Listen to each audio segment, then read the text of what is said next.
They ran in and told me that the trailer fell on my dad. Some frightening moments today for a Central Kentucky family. How a man was rescued after being pinned under a mobile home. What school leaders are saying tonight after some people raised questions about a Black Lives Matter sign posted inside a Lexington high school. Lexington city leaders have launched a new public service campaign to target panhandling, the message they want to get across.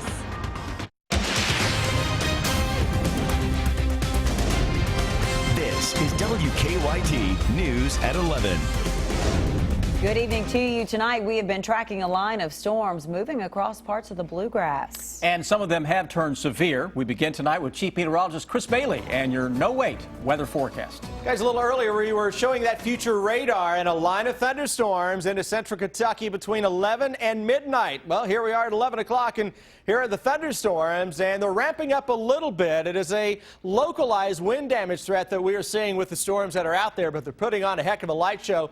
We have a severe thunderstorm warning out for areas just to the west of downtown Frankfort. That includes parts of Shelby County, western Franklin County. That'll go until 11:15 for, again, the possibility of some hail and some high winds. But the lightning is really stealing the weather show with this tremendous amount of lightning showing up here along the Interstate 64 corridor and especially north of the Bluegrass Parkway. This severe thunderstorm warning, again, is right on the Shelby and Franklin County line. Looks like the storm is split just a little bit. One part heading into northern parts of Franklin County, another just to the southwest of the Shelbyville area. And some of those storms are getting close to the downtown Frankfort area. Frankfort not included in that warning, but it is off just to our west. Live sky cam trained toward the western sky, and if you look close enough here, you'll see some lightning strikes that are showing up. We've been seeing a lot of those looking toward that northwest. So if you're anywhere into central Kentucky right now and you're not hearing thunder, go outside and check out that western sky right now. You're going to see the skies lighting up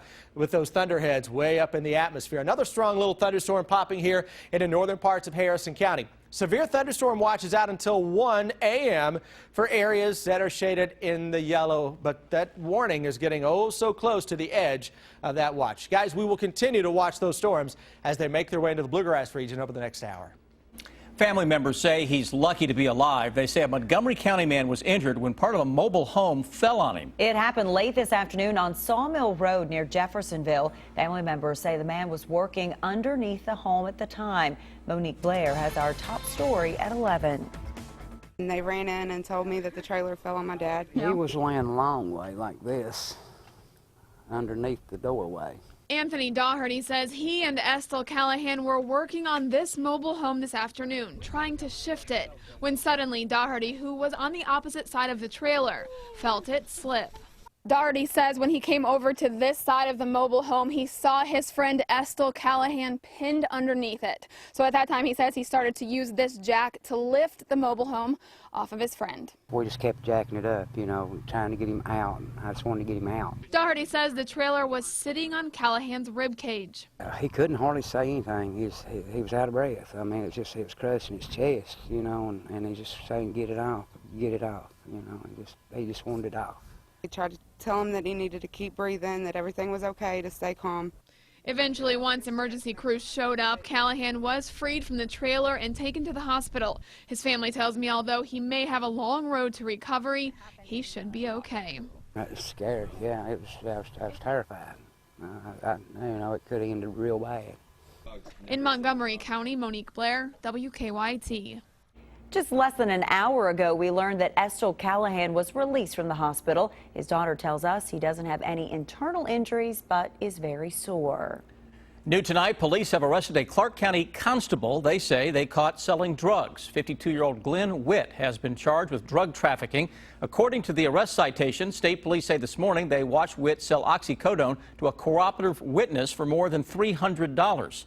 Police say that when they later stopped Witt, he had his constable badge, the money, and a gun with him. Witt is the 3rd District Constable for Clark County. New tonight, some people on social media raised questions about a sign at Bryan Station High School. The picture of the Black Lives Matter sign was shared on Facebook today, so we asked Fayette County school leaders about it. They say the sign is not new and has actually been in the school for about 6 months. They told us the sign promotes the Black Lives Matter Club, which was started by students of different races at Bryan Station. Last fall, school leaders say the club has sponsored conversations about stereotypes, staff diversity, and fostering racial harmony at Bryan Station. In a statement, Superintendent Manny Cox said, quote, "It's an injustice for anyone to make assumptions about the work of the students based on a sign." And Bryan Station Principal James McMillan said, quote, "This club has sparked real change that I hope lights a passion in all of us to do more to ensure that a person's demography does not equal his or her destiny." You can read that full statement from Fayette County Schools. Just go to WKYT.com. 2 weeks ago, we told you that Lexington city leaders wanted to address panhandling. They say giving panhandlers money actually hurts more than it helps because they often don't use the money for the right reasons. So this week, Lexington launched a new public service campaign, even handing out cards like this one to tell people how to help panhandlers. Garrett Weimer has the update new at 11. There's a stack of cards just inside the door at Sav's Chill. Yeah, I have a bunch of places, you have in here stuck, and got a lot.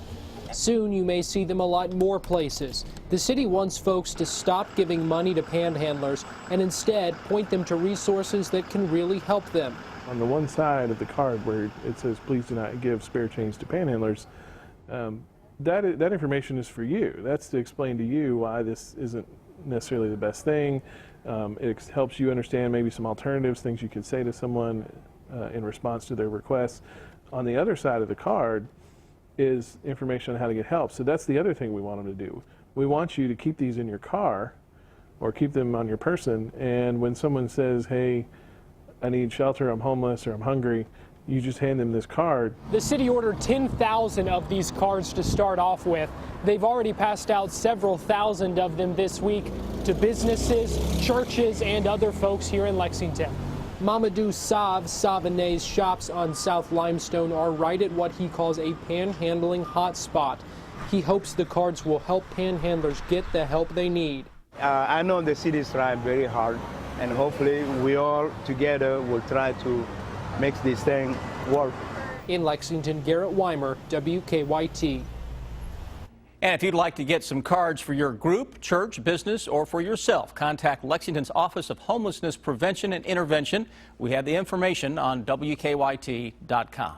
Today marks the one-year anniversary of a devastating flash flood in Johnson County. 4 people died and hundreds of homes were damaged or destroyed in the flood. The Flat Gap community was among the hardest hit. One man we talked to today said while he didn't lose his home, the flood took much of what he owned, including vehicles and his garage. Everything I worked for was gone. I mean, gone. If we was standing here 1 year ago today in this spot, you would be drowned. Some survivors who lost their homes in the flood have since moved back to Flat Gap. They say they're thankful the flood happened in the afternoon. They fear if it had have happened in the middle of the night, many more lives would have been lost. Republican presidential candidate Donald Trump held last-minute talks today with some of his potential vice presidential picks. He said tonight he'll announce his choice Friday morning in New York.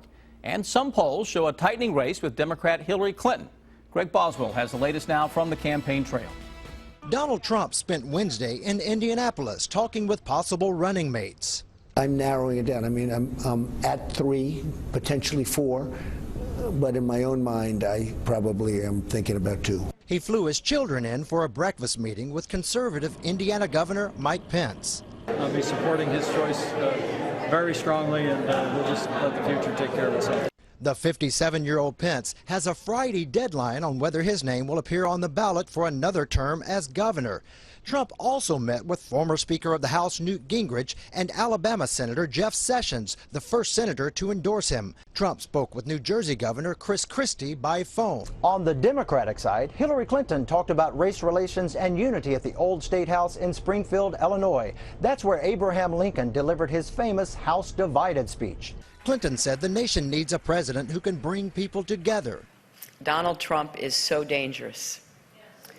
His campaign is as divisive as any we have seen in our lifetimes. A new Quinnipiac University poll shows voters in Florida, Ohio, and Pennsylvania now consider Trump significantly more trustworthy than Clinton. Craig Boswell, CBS News, the White House. And a new NBC Mayor's poll shows Clinton leading Trump by 3 points in Iowa and by 9 points in Pennsylvania. The two are in a virtual tie in Ohio. A family's long wait for justice continues a year after a loved one was killed inside his Clay County home. What police are saying about that case in 9 minutes. And then members of a Whitley County church say something positive has come out of a fire that gutted their building. Now, your hour-by-hour forecast with Chief Meteorologist Chris Bailey. Thunderstorms showing up across parts of the region right now. That live sky cam in Lexington is lighting up with some of those storms off to our west and northwest. And I want to show you that it is 81 degrees right now in Lexington. It's 11 o'clock, 81, humidity at 74%. The atmosphere is juiced for some strong thunderstorms to roll on in. Out ahead of those storms, low 80s into central Kentucky, and even at this late hour, we still have a heat index that is up there compared to where the thermometer is. So these storms that are out there into west central Kentucky are encountering an atmosphere primed for some very heavy rains and a lot of lightning. It is very tropical across the region. Severe thunderstorm warning is in the process of expiring right now for parts of Franklin and Shelby counties. Haven't had any reports of severe weather with this line for a while. It is more of a noisemaker and a heavy rain maker. Yes, we've been down this road a few times before. Look at all the lightning showing up east of Shelbyville and right on top of the Frankfort area. Downtown Frankfort, guess what? Worst of the storms kind of splitting us, going to the north, heading over towards Stamping Ground into parts of Scott County and just to our southwest as well. So Franklin County, again, you're getting in on some wind gusts and some very heavy rains and a heck of a light show, but no true severe weather being reported with this. Raining right now into the capital city. That's going to roll its way on toward the east. Now let's go back to that sky cam to see what kind of lightning we can pick up. And you're seeing those strikes that are showing up on that western horizon here from the station on Winchester Road. And that sky is going to continue to light up on us as we go through the next several hours. Additional thunderstorms are also beginning to fire up in the northern parts of Scott County, from the Sadieville area back towards Stamping Ground, northern parts of Harrison County. Storms are entering this atmosphere that we were just showing you, where you've got temperature still in the 80s and a lot of humidity. Thunderstorm on the west side of Lexington blowing up, and that extends back toward the southwest. Folks south of Versailles, heading over towards Salvisa, good old Mercer County, getting hard hit yet again. Let's go to 3D Defender. So we look at just how tall these thunderstorms are. Let's give you a little better perspective. Let's spin it around a little bit. Look more toward the west out of Lexington. Taller the storms, the more in the way of lightning, heavy rain, and maybe some hail and high winds that you're going to see whenever we go into 3D mode. A lot of that stuff will weaken into eastern Kentucky later tonight. Future radar says, though, by the middle of tomorrow morning, possibility is there for some additional scattered thunderstorms to go up. Temperatures tomorrow, a lot of upper 80s, flirting with 90 before the storms get into town. We may not drop below the low 70s tonight, so the AC is going to run wide open again. Tomorrow afternoon, thunderstorms get into town. Some of those can be strong or locally severe, similar to what we've had out there now. Let's go into Friday. That same front blowing into town tomorrow is going to put the brakes on, and the farther south and southeast that we go on Friday and maybe into early Saturday, you have a better chance of picking up on some at least showers and thunderstorms. Though look what happens late in the day Saturday. Fingers crossed we can get in on a pretty nice late day on Saturday. Though some strong storms will be around as we go through tomorrow with temperatures that'll be topping out into the upper 80s. I think the real heat comes into town by the end of next week. One heck of a light show blowing into central Kentucky right now. If you're a light sleeper into central Kentucky, this is not going to be a very comfortable ride for you over the next few hours. You're going to be up for a while. I'll be here for a little while. Okay, all this. thanks. You bet. Well, business is booming for some stores in Lexington, all thanks to Pokemon. That's in 8 minutes. It has now been 1 year since police say someone killed a Clay County man, and tonight they still haven't made any arrests in the case. Police say they found 68-year-old Lawrence Sizemore dead in his home on July 13th last year. They say that someone killed him, then set his house on fire on Highway 577 in Sexton's Creek. Sizemore's family says they're frustrated that no one has been arrested. He was old-fashioned, and he didn't use like debit cards, credit cards, anything like that. So I mean, anybody that knew him knew he would have cash on him. State police say this is an active investigation, and right now they're following up on all leads in the case. New tonight, friends of a missing northern Kentucky couple are organizing another search effort to find their remains. Police say that Robert Jones and Crystal Warner were last seen leaving a Washington County cabin on July 3rd. Even though police have not found the remains, police have arrested Craig Pennington and charged him with killing the couple. Friends say the couple was active in Jeep clubs in the Cincinnati area, and members of those Jeep clubs say they're organizing a new search and they're working with state police to help them figure out a good place to search. Other friends say they'll be searching in Clark County this weekend. They'll set up at Mount Zion Christian Church at 8 on Saturday morning. New tonight, we have an update on a Whitley County church gutted by a fire a week ago. The fire destroyed everything inside the Little Cane Creek Church of God. No one was injured. Church members say most of the outside of the building can be saved. They're now working to rebuild the inside of the church. And the pastor says some good has come out of the fire. This is a bad thing that happened, but in one sense it was God sent to maybe bring us together more. And if it's done anything, it has done that. Until the inside of the church can be rebuilt, church members are holding services at a pavilion next to the building on Sunday nights. It looks like more progress is being made at the Centerpoint project in downtown Lexington. Today, we saw retaining walls being poured as part of the construction of the underground parking garage. Developer Dudley Webb says he and another businessman are paying for the $38 million garage with their own money. The plan also calls for 2 hotels and an office complex. In May, Webb told us the plan was for the garage to be finished by the end of the year. Some businesses in Lexington telling us they're hoping to cash in on the new Pokemon Go game. Managers of Joseph Beth Booksellers say many people have stopped by while playing the game in the area. So they've set up some Pokemon displays welcoming the players. You know, while not everybody that comes in is buying something, just one person buying one thing I think makes it more than worth it. And some branches of the Lexington Public Library have been Pokemon Go hotspots. And D20 Hobbies on Southland Drive has set up free Wi-Fi for Pokemon players. So have fun out there. Well, the Cats putting in their appearance at SEC Media Days. What did Mark Stoops and his players have to say to fans in the South? Well, they talked about motivation, going back to the last game of last season. Sports is next on WKYT.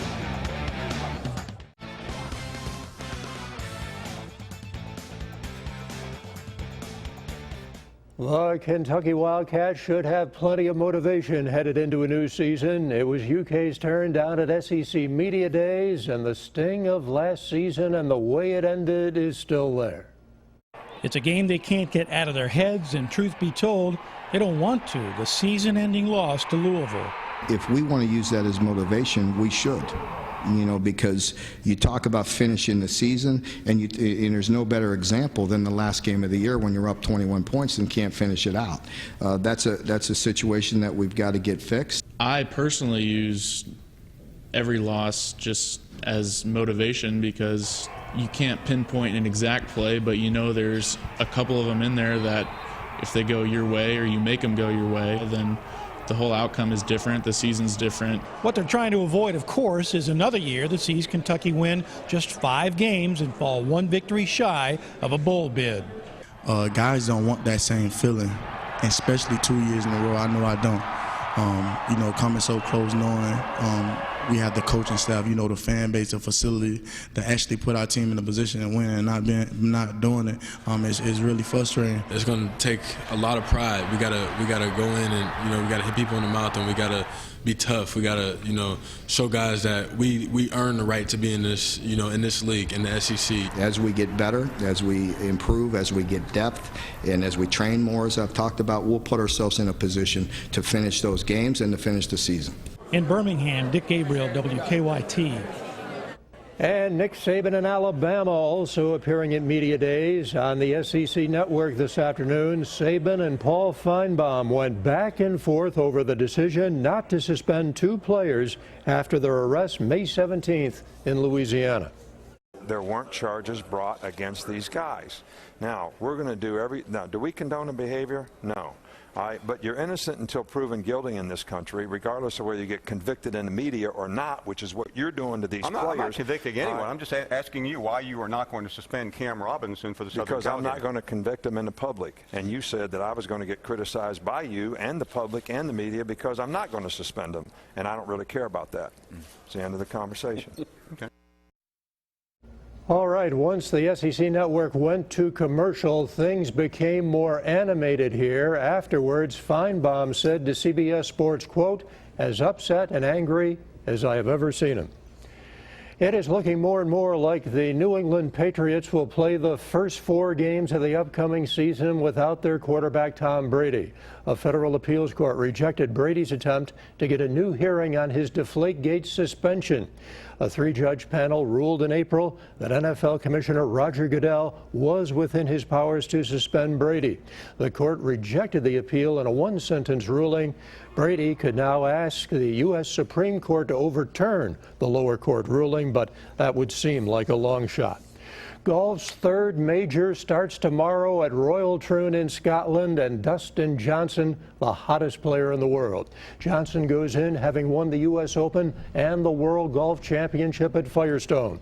Last year at St. Andrews, he led the Open through 36 holes, fell out of contention, shooting 75-75 the last 2 days. But having won at Oakmont last month, some of the pressure is now off. I don't expect any more from myself. I always expect to come out and perform and to contend. But, I mean, it's definitely a little bit different. You're coming out and not trying to win that first major. So, I mean, that's the biggest difference, is I'm not trying to get my first victory at a major.